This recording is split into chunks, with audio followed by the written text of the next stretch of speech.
मेरे प्यारे देशवासियों, नमस्कार। 2 दिन पहले की कुछ अद्भुत तस्वीरें, कुछ यादगार पल अब भी मेरी आंखों के सामने हैं। इसलिए इस बार मन की बात की शुरुआत उन्हीं पलों से करते हैं।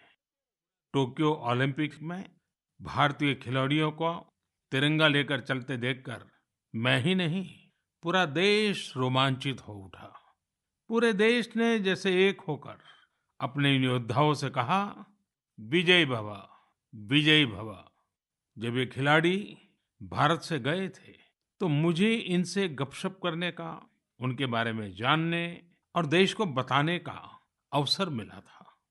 ये खिलाड़ी जीवन की अनेक चुनौतियों को पार करते हुए यहाँ पहुंचे हैं। आज उनके पास आपके प्यार और सपोर्ट की ताकत है। इसलिए आइए मिलकर अपने सभी खिलाड़ियों को अपनी शुभकामनाएं, उनका हौसला बढ़ाएं। सोशल मीडिया पर ओलंपिक खिलाड़ियों के सपोर्ट के लिए हमारा विक्ट्री पंच कैंपेन अब शुरू हो चुका है। आप भी अपनी टीम के साथ अपना विक्ट्री पंच शेयर करिए, इंडिया के लिए चीयर करिए। साथियों, जो देश के लिए तिरंगा उठाता है उसके सम्मान में भावनाओं से भर जाना स्वाभाविक ही है। देशभक्ति की ये भावना हम सबको जोड़ती है। कल यानी 26 जुलाई को करगिल विजय दिवस भी है। करगिल का युद्ध भारत की सेनाओं के शौर्य और संयम का ऐसा प्रतीक है जिसे पूरी दुनिया ने देखा है। इस बार ये गौरवशाली दिवस भी अमृत महोत्सव के बीच में मनाया जाएगा, इसलिए ये और भी खास हो जाता है। मैं चाहूंगा कि आप करगिल की रोमांचित कर देने वाली गाथा जरूर पढ़ें। करगिल के वीरों को हम सब नमन करें। साथियों, इस बार 15 अगस्त को देश अपनी आजादी के 75वें साल में प्रवेश कर रहा है।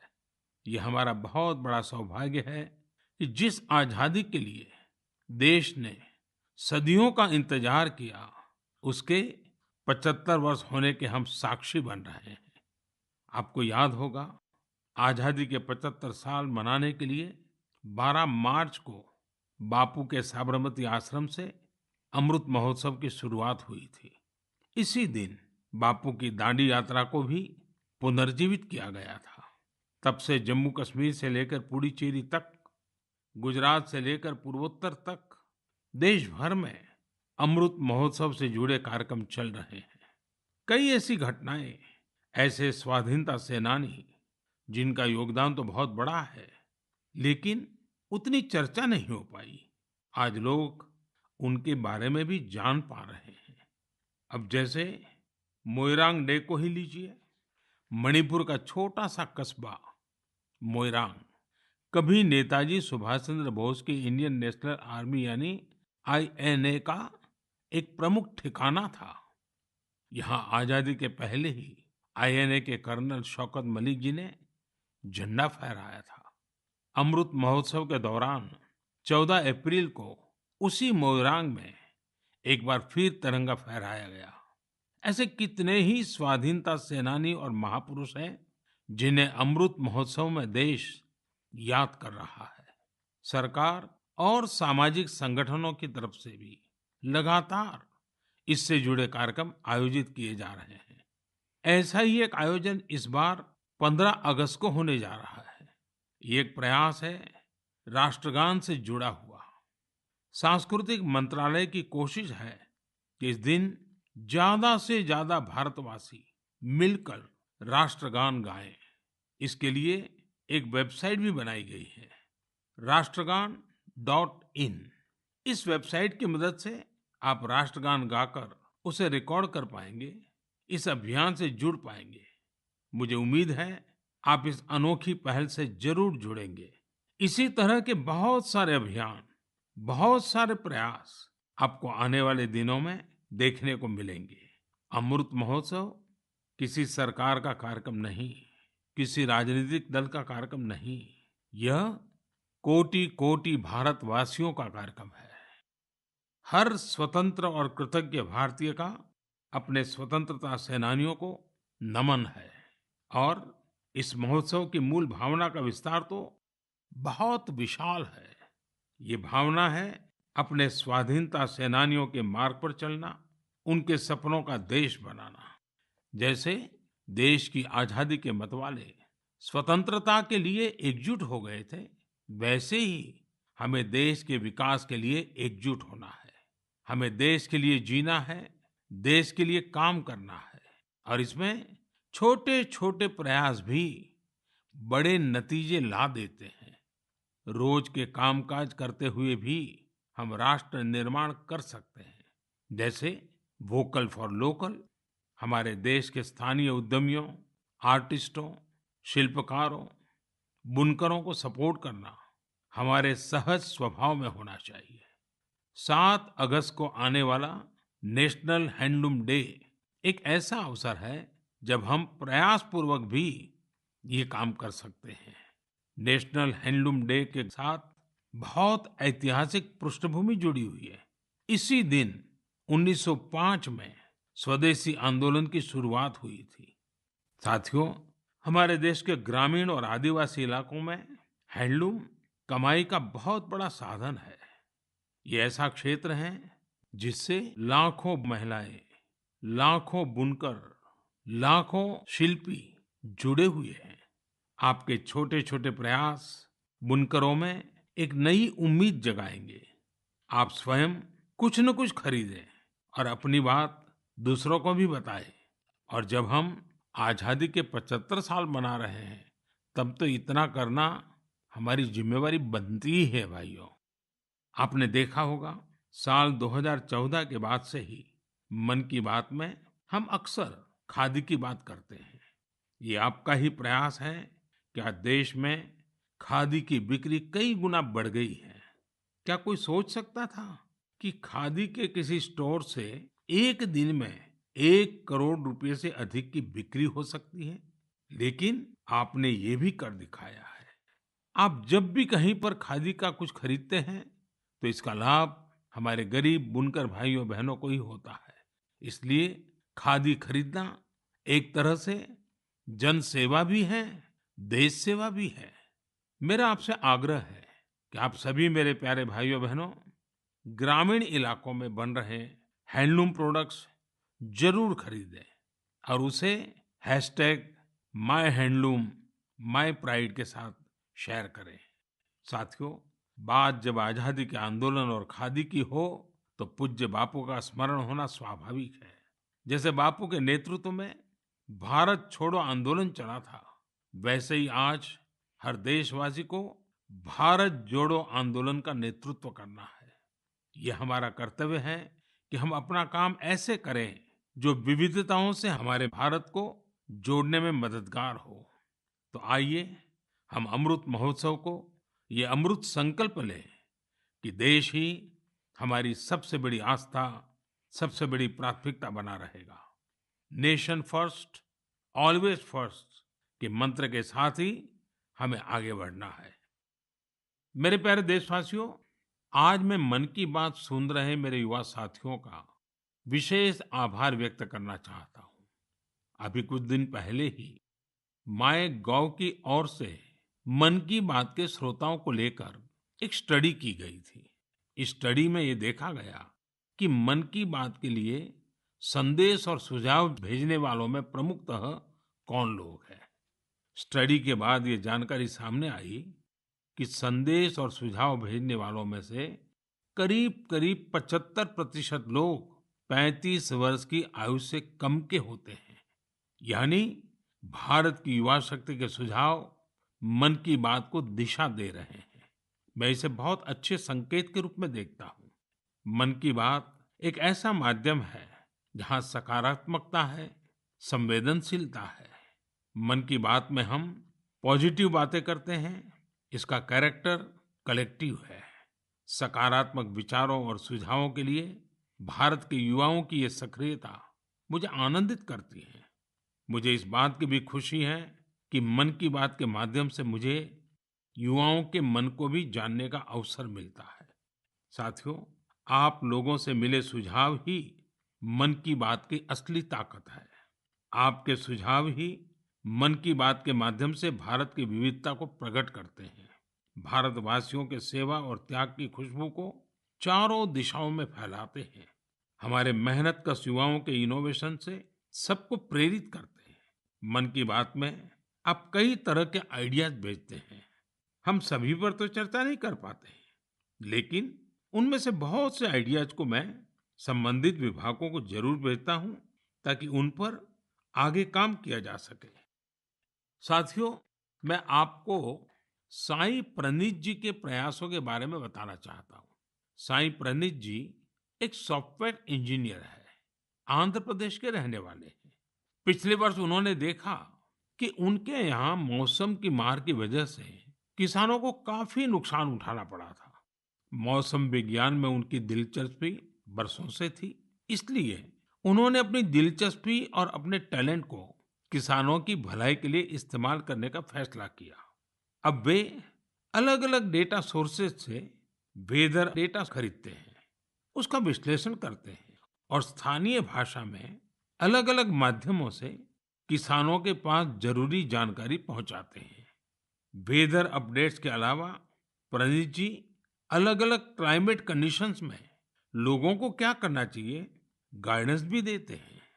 खासकर बाढ़ से बचने के लिए या फिर तूफान या बिजली गिरने पर कैसे बचा जाए, इस बारे में भी वो लोगों को बताते हैं। साथियों, एक और इस नौजवान सॉफ्टवेयर इंजीनियर का ये प्रयास दिल को छूने वाला है, तो दूसरी ओर हमारे एक साथी के द्वारा किया जा रहा टेक्नोलॉजी का उपयोग भी आपको अचंभित कर देगा।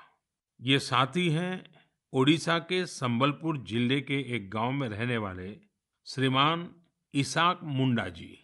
इसाक जी कभी एक दिहाड़ी मजदूर के रूप में काम करते थे, लेकिन अब वे एक इंटरनेट सेंसेशन बन गए हैं। अपने यूट्यूब चैनल से वो काफी रुपये कमा रहे हैं। वे अपने वीडियोस में स्थानीय व्यंजन, पारंपरिक खाना बनाने के तरीके, अपने गांव, अपनी लाइफस्टाइल, परिवार और खान पान की आदतों को प्रमुखता से दिखाते हैं। एक यूट्यूबर के रूप में उनकी यात्रा मार्च 2020 में शुरू हुई थी, जब उन्होंने ओडिशा के मशहूर स्थानीय व्यंजन पखाल से जुड़ा एक वीडियो पोस्ट किया था। तब से वे सैकड़ों वीडियो पोस्ट कर चुके हैं। उनका ये प्रयास कई कारणों से सबसे अलग है, खासकर इसलिए कि इससे शहरों में रहने वाले लोगों को वो जीवन शैली देखने का अवसर मिलता है जिसके बारे में वे बहुत कुछ नहीं जानते। इसाक मुंडा जी कल्चर और कुजिन दोनों को बराबर मिलाकर के सेलिब्रेट कर रहे हैं और हम सबको प्रेरणा भी दे रहे हैं। साथियों, जब हम टेक्नोलॉजी की चर्चा कर रहे हैं, तो मैं एक और इंटरेस्टिंग विषय की चर्चा करना चाहता हूँ। आपने हाल फिलहाल में पढ़ा होगा, देखा होगा कि आईआईटी मद्रास के एलुमनी द्वारा स्थापित एक स्टार्टअप ने एक 3D प्रिंटेड हाउस बनाया है। 3D प्रिंटिंग करके घर का निर्माण, आखिर ये हुआ कैसे? दरअसल इस स्टार्टअप ने सबसे पहले 3D प्रिंटर में एक 3 डाइमेंशनल डिजाइन को फीड किया और फिर एक विशेष प्रकार के कंक्रीट के माध्यम से लेयर बाय लेयर एक 3D स्ट्रक्चर फैब्रिकेट कर दिया। आपको यह जानकर खुशी होगी कि देश भर में इस प्रकार के कई प्रयोग हो रहे हैं। एक समय था जब छोटे छोटे कंस्ट्रक्शन के काम में भी वर्षों लग जाते थे, लेकिन आज टेक्नोलॉजी की वजह से भारत में स्थिति बदल रही है। कुछ समय पहले हमने दुनिया भर की ऐसी इनोवेटिव कंपनीज को आमंत्रित करने के लिए एक global housing technology challenge launch किया था। ये देश में अपनी तरह का, अलग तरह का अनोखा प्रयास है, इसलिए हमने इन्हें लाइट हाउस प्रोजेक्ट्स का नाम दिया। फिलहाल देश में 6 अलग-अलग जगहों पर लाइट हाउस प्रोजेक्ट्स पर तेजी से काम चल रहा है। इन लाइट हाउस प्रोजेक्ट्स में मॉडर्न टेक्नोलॉजी और इनोवेटिव तौर तरीकों का इस्तेमाल किया जाता है।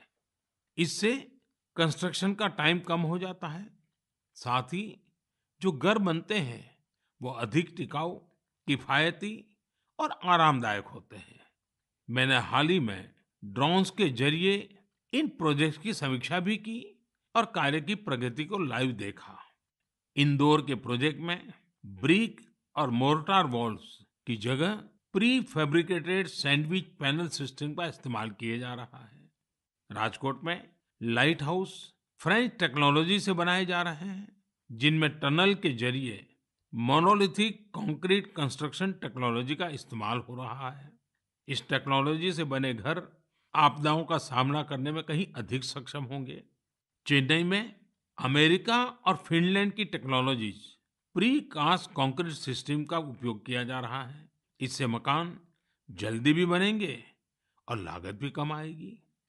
रांची में जर्मनी के 3D कंस्ट्रक्शन सिस्टम का प्रयोग करके घर बनाए जाएंगे। इसमें हर कमरे को अलग से बनाया जाएगा, फिर पूरे स्ट्रक्चर को उसी तरह जोड़ा जाएगा जैसे ब्लॉक टॉयज को जोड़ा जाता है।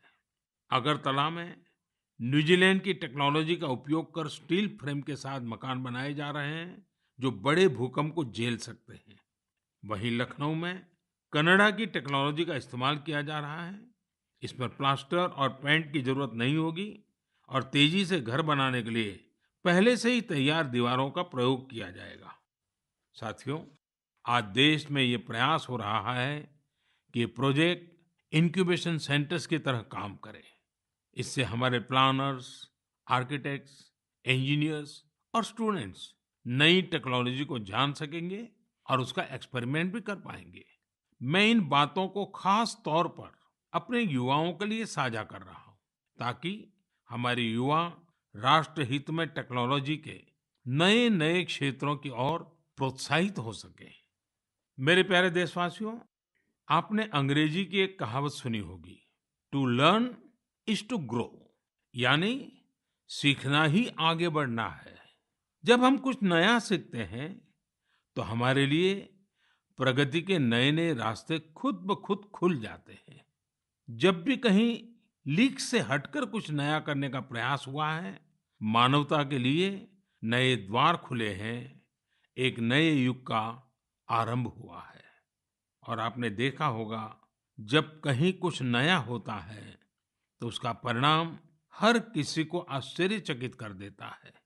अब जैसे कि अगर मैं आपसे पूछूं कि वो कौन से राज्य हैं जिन्हें आप सेब एप्पल के साथ जोड़ेंगे, तो जाहिर है कि आपके मन में सबसे पहले हिमाचल प्रदेश, जम्मू कश्मीर और उत्तराखंड का नाम आएगा। पर अगर मैं कहूं कि इस लिस्ट में आप मणिपुर को भी जोड़ दीजिए, तो शायद आप आश्चर्य से भर जाएंगे। कुछ नया करने के जज्बे से भरे युवाओं ने मणिपुर में ये कारनामा कर दिखाया है। आजकल मणिपुर के उखरुल जिले में सेब की खेती जोर पकड़ रही है। यहाँ के किसान अपने बागानों में सेब उगा रहे हैं। सेब उगाने के लिए इन लोगों ने बाकायदा हिमाचल जाकर ट्रेनिंग भी ली है। इनमें से एक हैं टीएस रिंगफामी योंग। ये पैसे से एक एरोनॉटिकल इंजीनियर है। उन्होंने अपनी पत्नी श्रीमती टीएस एंजल के साथ मिलकर सेब की पैदावार की है। इसी तरह अवुंगशी शिमरे ऑगस्टिन ने भी अपने बागान में सेब का उत्पादन किया है। अवुंगशी दिल्ली में जॉब करती थी। ये छोड़कर वो अपने गांव लौट गई और सेब की खेती शुरू की। मणिपुर में आज ऐसे कई एप्पल ग्रोवर हैं जिन्होंने कुछ अलग और नया करके दिखाया है। साथियों, हमारे आदिवासी समुदाय में बेर बहुत लोकप्रिय रहा है। आदिवासी समुदायों के लोग हमेशा से बेर की खेती करते रहे हैं, लेकिन कोविड-19 महामारी के बाद इसकी खेती विशेष रूप से बढ़ती जा रही है। त्रिपुरा के उनाकोटी के ऐसे ही 32 साल के मेरे युवा साथी हैं विक्रमजीत चकमा। उन्होंने बेर की खेती की शुरुआत कर काफी मुनाफा भी कमाया है और अब तो लोगों को बेर की खेती करने के लिए प्रेरित भी कर रहे हैं। राज्य सरकार भी ऐसे लोगों की मदद के लिए आगे आई है। सरकार द्वारा इसके लिए कई विशेष नर्सरी बनाई गई है, ताकि बेर की खेती से जुड़े लोगों की मांग पूरी की जा सके। खेती में इनोवेशन हो रहे हैं, तो खेती के बाय प्रोडक्ट्स में भी क्रिएटिविटी देखने को मिल रही है। साथियों, मुझे उत्तर प्रदेश के लखीमपुर खीरी में किए गए एक प्रयास के बारे में भी पता चला है। कोविड के दौरान ही लखीमपुर खीरी में एक अनोखी पहल हुई है। वहां महिलाओं को केले के बेकार तनों से फाइबर बनाने की ट्रेनिंग देने का काम शुरू किया गया। वेस्ट में से बेस्ट करने का मार्ग। केले के तने को काटकर मशीन की मदद से बनाना फाइबर तैयार किया जाता है, जो जूट या सन की तरह होता है। इस फाइबर से हैंडबैग, चटाई, दरी, कितनी ही चीजें बनाई जाती हैं। इससे एक तो फसल के कचरे का इस्तेमाल शुरू हो गया, वहीं दूसरी तरफ गांव में रहने वाली हमारी बहनों बेटियों को आय का एक और साधन मिल गया। बनाना फाइबर के इस काम से एक स्थानीय महिला को 400 से 600 रुपये प्रतिदिन की कमाई हो जाती है। लखीमपुर खीरी में सैकड़ों एकड़ जमीन पर केले की खेती होती है। केले की फसल के बाद आमतौर पर किसानों को इसके तने को फेंकने के लिए अलग से खर्च करना पड़ता था। अब उनके पैसे भी बच जाते हैं। यानी आम के आम, गुठलियों के दाम। ये कहावत यहाँ बिल्कुल सटीक बैठती है। साथियों, एक और बनाना फाइबर से प्रोडक्ट्स बनाए जा रहे हैं, वहीं दूसरी तरफ केले के आटे से डोसा और गुलाब जामुन जैसे स्वादिष्ट व्यंजन भी बन रहे हैं। कर्नाटक के उत्तर कन्नड़ और दक्षिण कन्नड़ जिलों में महिलाएं यह अनूठा कार्य कर रही हैं। ये शुरुआत भी कोरोना काल में ही हुई है। इन महिलाओं ने न सिर्फ केले के आटे से डोसा, गुलाब जामुन जैसी चीजें बनाई, बल्कि इनकी तस्वीरों को सोशल मीडिया पर शेयर भी किया है। जब ज्यादा लोगों को केले के आटे के बारे में पता चला, तो उसकी डिमांड भी बढ़ी और इन महिलाओं की आमदनी भी। लखीमपुर खीरी की तरह यहाँ भी इस इनोवेटिव आइडिया को महिलाएं ही लीड कर रही हैं। साथियों, ऐसे उदाहरण जीवन में कुछ नया करने की प्रेरणा बन जाते हैं। आपके आसपास भी ऐसे अनेक लोग होंगे। जब आपका परिवार मन की बातें कर रहा हो, तो आप इन्हें भी अपनी गपशप का हिस्सा बनाइए। कभी समय निकालकर बच्चों के साथ ऐसे प्रयासों को देखने भी जाइए, और अवसर मिल जाए तो खुद भी ऐसा कुछ कर दिखाइए। और हाँ, यह सब आप मेरे साथ नमो ऐप या माईगोव पर साझा करेंगे तो मुझे और अच्छा लगेगा। मेरे प्यारे देशवासियों, हमारे संस्कृत ग्रंथों में एक श्लोक है, आत्मार्थम जीवलोके अस्मिन् को न जीवति ही मानवः परम परोपकार्थम यो जीवति स जीवति। अर्थात अपने लिए तो संसार में हर कोई जीता है, लेकिन वास्तव में वही व्यक्ति जीता है जो परोपकार के लिए जीता है। भारत माँ के बेटे बेटियों के परोपकारिक प्रयासों की बातें, यही तो मन की बात है। आज भी ऐसे ही कुछ और साथियों के बारे में हम बात करते हैं। एक साथी चंडीगढ़ शहर के हैं। चंडीगढ़ में मैं भी कुछ वर्षों तक रह चुका हूँ। यह बहुत खुशमिजाज और खूबसूरत शहर है। यहाँ रहने वाले लोग भी दिलदार हैं। और हाँ, अगर आप खाने के शौकीन हो तो यहाँ आपको और आनंद आएगा। इसी चंडीगढ़ के सेक्टर 29 में संजय राणा जी फूड स्टॉल चलाते हैं और साइकिल पर छोले भटूरे बेचते हैं। एक दिन उनकी बेटी रिद्धिमा और भतीजी रिया एक आइडिया के साथ उनके पास आई। दोनों ने उनसे कोविड वैक्सीन लगवाने वालों को फ्री में छोले भटूरे खिलाने को कहा। वे इसके लिए खुशी खुशी तैयार हो गए। उन्होंने तुरंत ये अच्छा और नेक प्रयास शुरू भी कर दिया।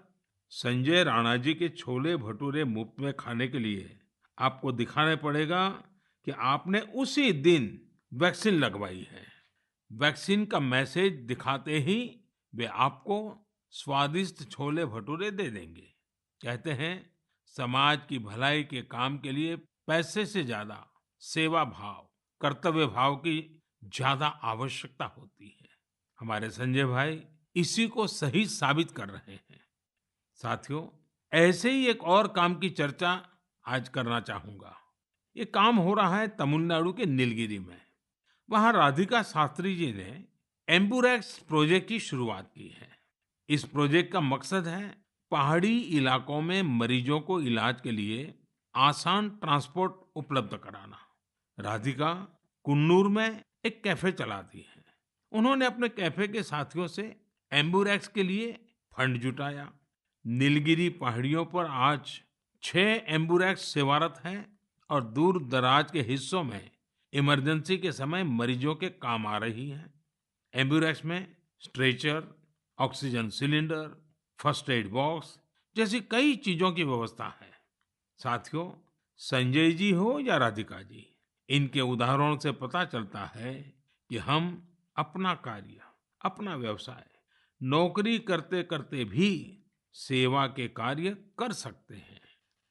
साथियों, कुछ दिन पहले एक बहुत ही इंटरेस्टिंग और बहुत ही इमोशनल इवेंट हुआ, जिससे भारत जॉर्जिया मैत्री को नई मजबूती मिली।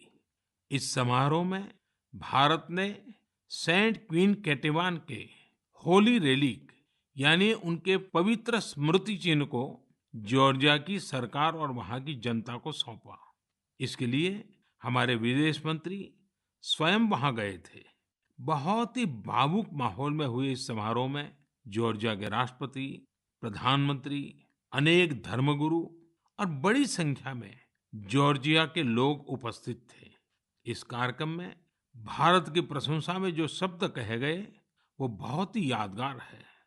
इस एक समारोह ने दोनों देशों के साथ ही गोवा और जॉर्जिया के बीच के संबंधों को भी और प्रगाढ़ कर दिया है।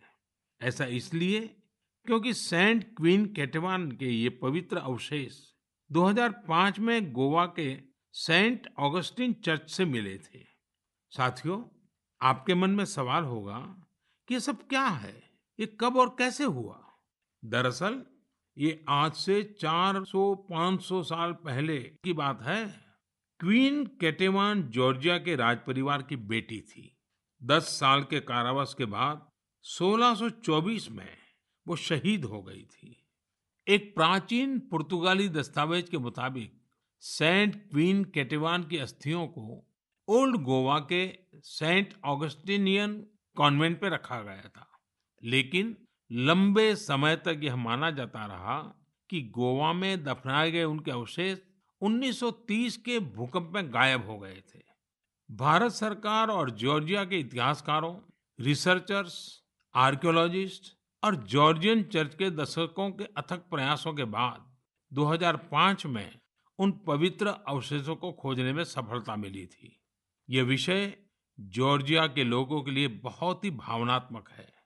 इसलिए उनके हिस्टोरिकल, रिलीजियस और स्पिरिचुअल सेंटिमेंट्स को ध्यान में रखते हुए भारत सरकार ने इन अवशेषों का एक अंश जॉर्जिया के लोगों को भेंट में देने का निर्णय लिया। भारत और जॉर्जिया के साझे इतिहास के इस अनूठे पक्ष को संजोए रखने के लिए मैं आज गोवा के लोगों को हृदय से धन्यवाद देना चाहूंगा।